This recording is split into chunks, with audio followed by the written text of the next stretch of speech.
السلام عليكم، ازيكم عاملين ايه؟ يا رب كلكم تكونوا في اتم صحه وافضل حال. في فيديو النهارده هوريكم ازاي بعمل شوربه الحريره المغربي بالدجاج بالطريقه الاصليه. شوربه لذيذه ومفيده جدا. انا دقتها من مرات اخويا ومن ساعتها وانا ادمنتها. صيف شتاء لازم كل فتره كده اعملها. كمان رمضان على الابواب وهي اساسيه عندهم في رمضان. وكمان رمضان جاي في البرد، يعني ملكوش بقى اي حجه، لازم تجربوها ومتاكده ان انتوا تتفاجئوا بطعمها. يلا كده نسمي بالله كده ونبتدي بالطريقه بتاعتها. الحله بتاعتي بحطها على النار، بنزل فيها ب5 معالق كبار من الزيت، بسيبهم يسخنوا كويس جدا والنار بتاعتي تكون نوعا ما عاليه. وبعد كده بنزل بصدر فرخه متقطع مكعبات، لا هي صغيره ولا هي كبيره، وبديله صدمه من الجنب ده. مجرد ما ياخد لون كده بسيط بقلبه الجنب التاني برضو ياخد صدمه كده ولون بسيط.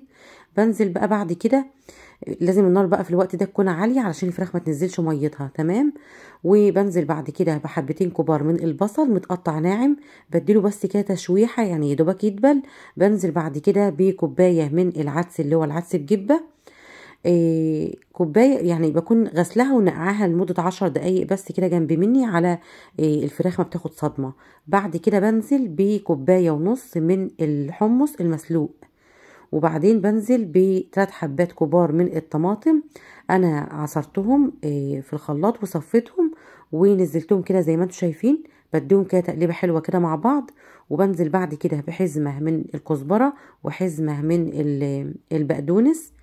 وعندي هنا كمان كرفس متفرز، ضفت منه كده شويه. طبعا انت لو عندك كرفس اكتر من كده ضيفي، لان هي اساس فيها الكرفس. تمام.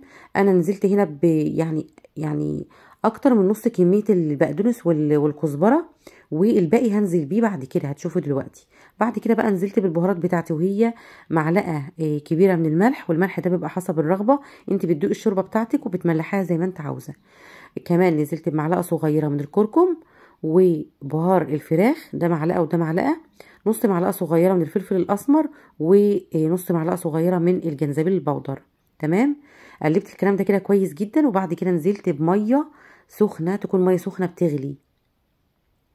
يعني الميه بتاعتي يا دوبك غطت لي كل المكونات بتاعه الشوربه، وغطيت عليها بقى وسبتها يعني تدخل كده في السوى، او كل حاجه كده تشرب من بعضها.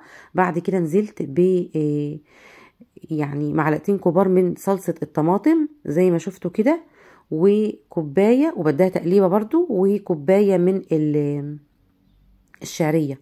طبعا الشعريه ماده ربط، فانا بنزل بالشعريه وبديها تقليبه كويسه، وايدي بقى فيها لازم كل شويه كده اقلب علشان الشعريه ما تلزقش في قاع الحله.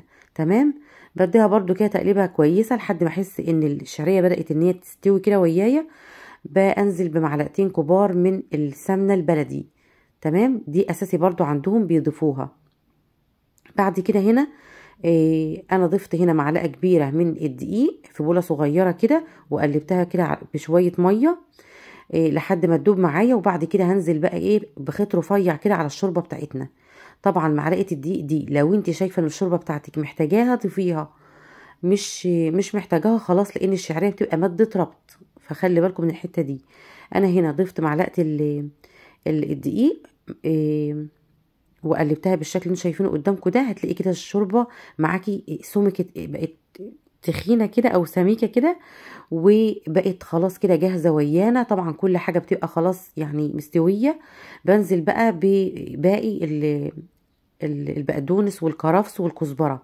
تمام. هو المفروض ان انت تحطي ال3، انا كان عندي متفرز فحطيت زي ما انتوا شفتوا بس الكميه اللي انتوا شفتوها دي. خلاص بتحط كده على الوش عشان يبقى لسه لونه اخضر كده، وكمان طعمه وريحته تكون ظاهره كده في الحريره. ما شاء الله السمك بتاع الشوربه تحفه زي ما انتم شايفين كده اهو. وكمان كل حاجه فيها مستويه. عايزه بقى اقول لكم طعمها وريحتها والله العظيم هتتفاجئوا بيها، بجد جميله جدا جدا جدا فوق ما تتخيلوا. قفلت عليها وغرفتها بالشكل الجميل اللي قدامكم ده، يعني بجد الشكل بيتكلم عن نفسه. ما تنسوش بقى في الاخر ان انتوا تظبطوا الملح بتاع الحريره. وانا من ضمن البهارات انا ضايفه ربع معلقه صغيره من القرفه، نسيت ان انا اقول لكم عليها، هي كانت موجوده من ضمن البهارات بس انا نسيت ان انا اقول لكم عليها صراحه، فانتوا ضيفوها في الشوربه مهمه جدا. تمام. شايفين بقى القمر حاجه كده في منتهى الجمال. طبعا انتوا ممكن تعملوها زي ما انا عامله كده بالفراخ، ممكن تعملوها باللحمه، ودي انا عملتها معاكم قبل كده، هسيب لكم لينك الفيديو بتاعها تحت في صندوق الوصف او في اخر الفيديو خالص. وممكن تعملوها من غير لا فراخ ولا لحمه، بتعملوها كده ساده، تبقى في منتهى الجمال. عايزاكم تجربوها ان شاء الله كده، لما تجربوها تعجبكم كتير جدا جدا وهتتفاجئوا بالطعم. السلام عليكم.